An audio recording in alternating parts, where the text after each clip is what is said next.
My last episode on the Greek gods honestly felt like a bit of a risk. It was a topic I'd never covered on the channel before, so I wasn't sure of the interest level, and I approached it in a kinda weird way. But people seemed to really like it, besides some pretty valid criticism about how I handled the personalities of some of the Greek gods. But the point is, with enough people liking that episode, I figured I should jump right into a sequel with the Demi-Gods that I alluded to at the end of the story. But because they were being born in 2021, I had to age up this world about 18 years. And in that time, I decided that the apocalypse happened. That may also seem like a weird concept, but I think it's set up for a pretty interesting story. So I hope you all enjoy how this plays out. Let's go. Hit like if you want, subscribe if you feel like, but either way, enjoy the show.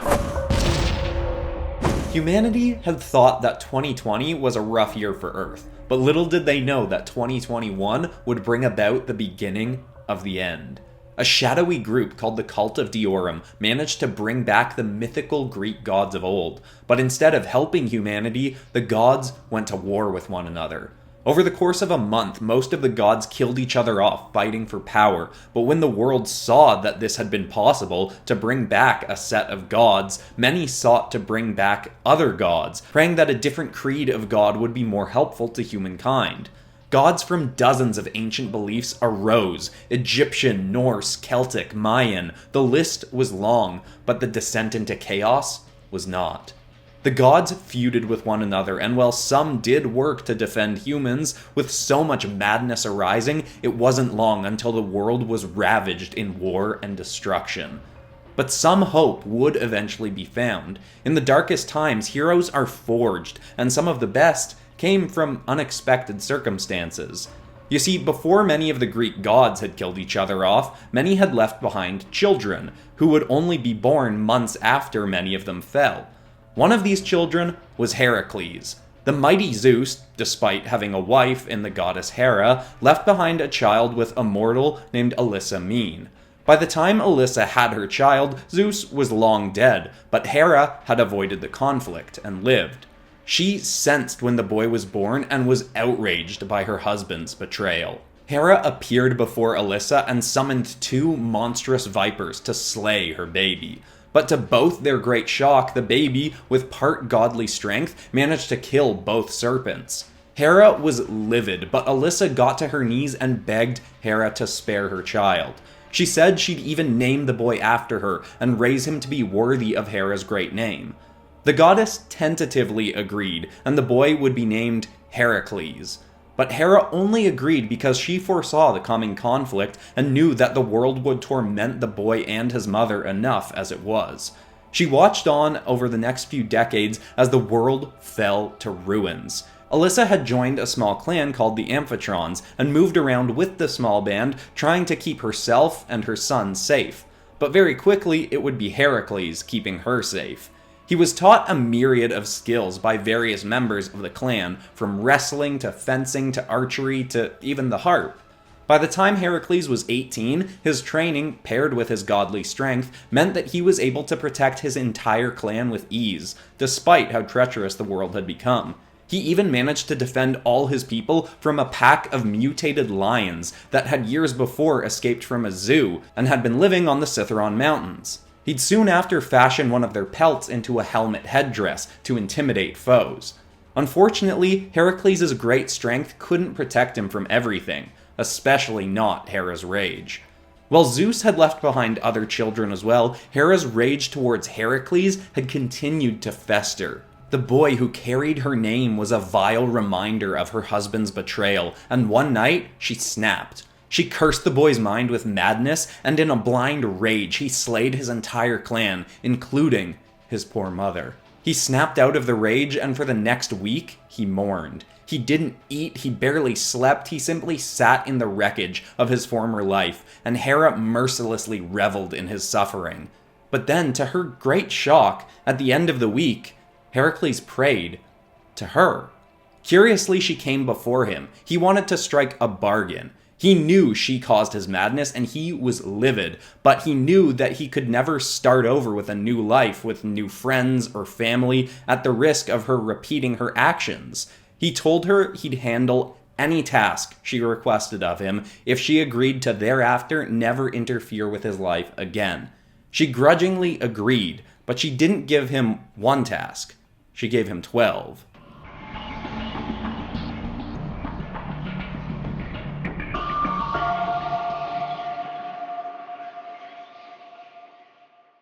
Had the apocalypse not occurred, Theseus would have grown up a very rich young man. His mother herself was not wealthy, she'd simply been a woman named Ether from a small town in Greece. Years ago, she'd been spending the day by the seaside when she met a swimmer with godly good looks. They spent an evening together, and the next day, he was gone. 9 months later, her son would be born, and she'd be alone to raise him. But soon after, a multi-millionaire tech mogul named Angus bought a large chunk of her town and built himself a high-end bomb shelter there, as he could see that the world's conflicts were only growing. That was when he met and fell for Ether and her little Theseus. Angus would complete his bunker and allow her and Theseus to live there while he traveled the world building more and more bunkers, some for himself and some to sell to other wealthy people looking for a place to ride out the madness. But of course he left behind all the things they'd need to eat and weaponry to protect themselves. As Theseus grew up in protection, he yearned for danger. He wanted to see what was outside their walls and test his unnatural strength and speed in the world. Alyssa wanted to stop him, but knew his drive for adventure couldn't be helped. And so, suited in armor and guns, he ventured out into the world, deciding for his first outing to try and make his way to Athens, where his adopted father had another bunker. The boy managed the journey in nearly a week, cycling through all his bullets in his first 4 days, thereafter relying solely on his strength, fending off club-wielding bandits and wild boars, and even a strange man who challenged him to a wrestling match. By the time he reached Athens, his confidence was brimming, but what he found in Angus's bunker was not a pleasant part of the journey. The man was there with his wife, whom Theseus nor Ether had known existed. Theseus was obviously angry, but so was Angus's wife, Madeline. She worried how much of her husband's resources would be left to this boy, who was clearly a far more impressive physical specimen than the child she'd had with Angus. To ensure her own child's future, she hired a violent motorcycle gang who roamed the area stealing anything they could from travelers. Their leader, Rex Minos, and some of his toughest goons managed to capture and knock out Theseus. When he came to, he was in a dark, destroyed underground mall. The place had dozens of floors and was like a labyrinth. He had no idea how to get out, but before he could even start his search for an exit, he heard the thundering of hooved feet that were getting louder and louder. Soon, a burly man in a lionskin pelt sprinted around the corner and ran towards Theseus. As he passed him, he snarled, "If you want to live, run." Thundering up behind them was a mutated bull beast with humanoid arms and blood-red eyes. Theseus followed his new ally, and together they managed to temporarily lose the beast. With a moment to breathe, they made introductions. Heracles told Theseus of the tasks he was completing, and slaying this beast was the 7th. Theseus was intrigued and asked to accompany Heracles on his mission. The burly demigod wasn't eager for an ally, but told Theseus he could come if he came up with a plan to slay the creature without any weapons, as neither of them were armed. Heracles had little faith in this boisterous acquaintance, but he went along as the two made their way to the lowest floors, then to the parking garage. On the lowest level of that, they found some incredibly hard bedrock walls, and that was exactly what Theseus had hoped for. He and Heracles lured the creature down to the depths and tricked it into smashing its head against the wall. Both its horns cracked clean off, and Theseus snatched them up and drove them straight through the beast's neck. The monster was dead, and Heracles had a new ally on his journey.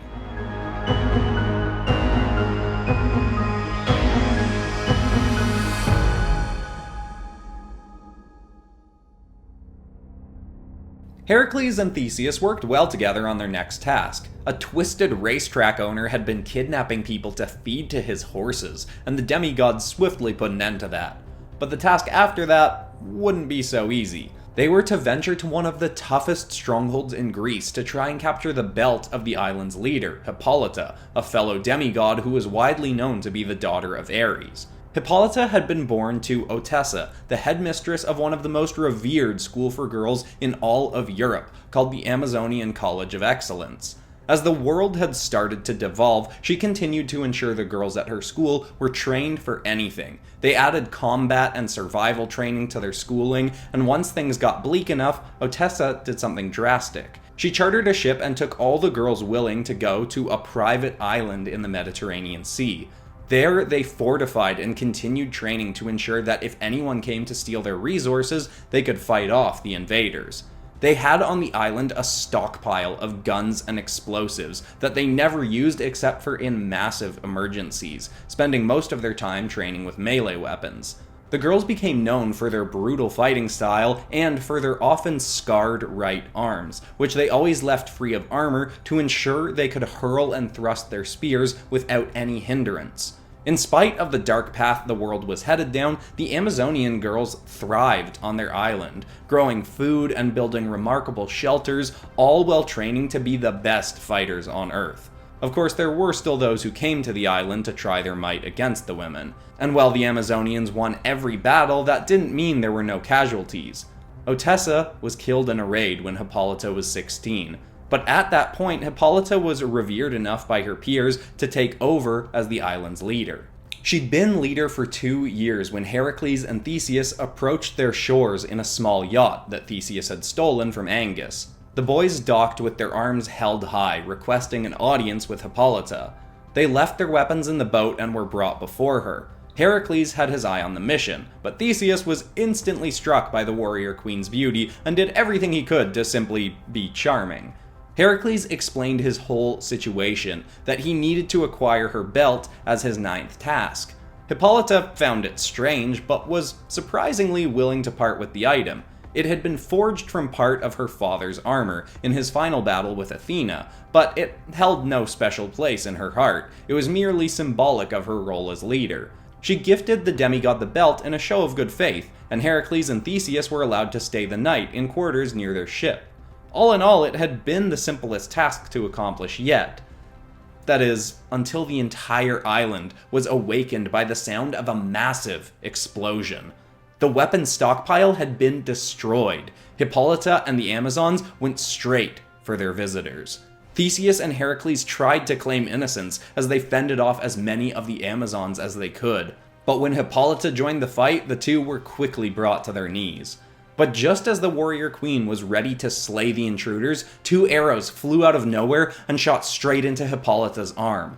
The whole group turned to see a small, approaching army, led by a spear and shield-wielding warrior who seemed ready for war.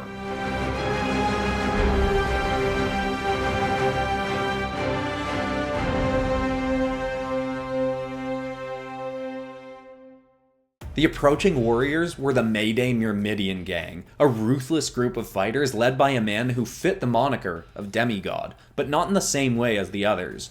You see, Achilles' mother, Thelma, had been approached by Zeus, but she refused him despite his every advance. Eventually, he'd even shown her that he was the mighty deity Zeus to try and impress her, but that only further set her in her decision. She knew Zeus was the husband of Hera and was appalled by his lack of loyalty to his wife. And so, Zeus left the woman be, unknowing that Hera had actually witnessed this event.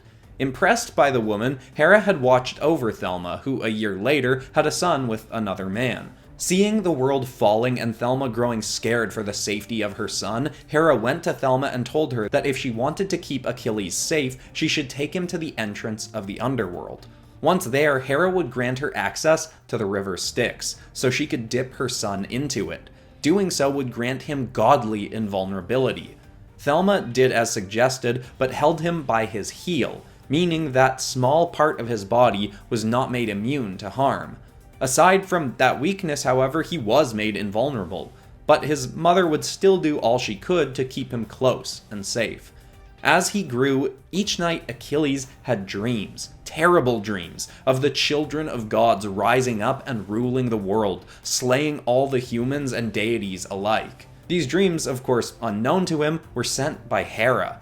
She saw the boy as the ultimate weapon against Heracles and any other child who'd been born to her late, treacherous husband. Eventually, Achilles decided he had to leave his mother to hunt down the demigods of the world. That was the only way to truly protect her and everyone else on Earth. He believed it was his divine charge because of his invulnerability granted to him by the gods.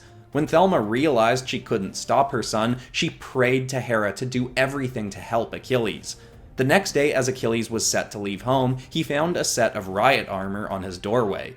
His body was invulnerable, so it was merely symbolic protection, but he'd wear it in honor of Hera, and after years of fighting and eventually leading an armada of warriors, the armor would be recognizable by many who saw it. So, when Achilles and his Mayday band charged on Heracles, Theseus, and the Amazons, many recognized him by reputation. Both sides charged into the fight. The invulnerable warrior himself went straight for Heracles, who many times had been the scourge of his worst nightmares. He managed to dodge every blow the demigod threw. He jabbed hard with his spear. His strikes would have slain a mortal, but they were merely flesh wounds against a demigod. But they were still wounds. Theseus stepped in to aid Heracles, but didn't fare much better. Theseus got more hits in on Achilles, but he only ever damaged his armor. Nothing they did was hurting the warrior. Achilles was managing to hurt both Theseus and Heracles without taking a scratch himself. After a few minutes of battling, Hippolyta stepped in and held a spear to Achilles' throat and demanded he yield. And before he could protest, he looked around to see all his warriors were either dead or restrained by the incredible Amazonians. But he refused to lower his weapons, instead swearing to them all, "By Hera's great grace, I will not bow before the likes of you." And that, of course, caught Heracles' attention. He told Achilles everything that Hera had done to him, all the horror she'd brought upon him, how she'd made him slay an entire clan of innocent people just to get revenge on a boy who'd done nothing to her besides being born. It was all near impossible for Achilles to believe, but he lowered his arms and was at least willing to listen further. Over the next few days, Achilles was turned. He realized he'd been manipulated, and while he had much to atone for after assaulting the Amazonian homeland, they would give him a chance to do so. The four demigods, Heracles, Theseus, Hippolyta, and Achilles, agreed that Hera needed to be brought to justice, and so they all set off to slay the vile goddess.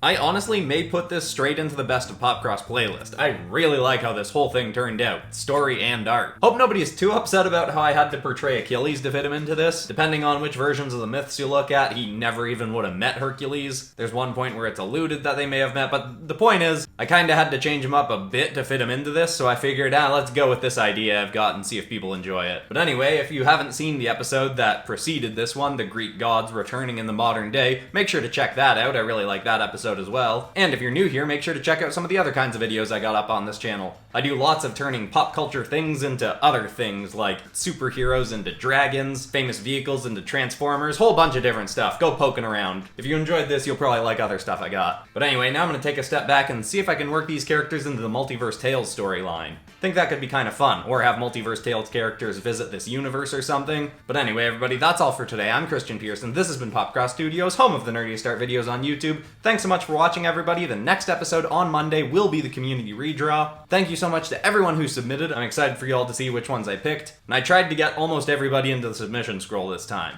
Anyway, hopefully I'll see y'all there. Goodbye, everyone.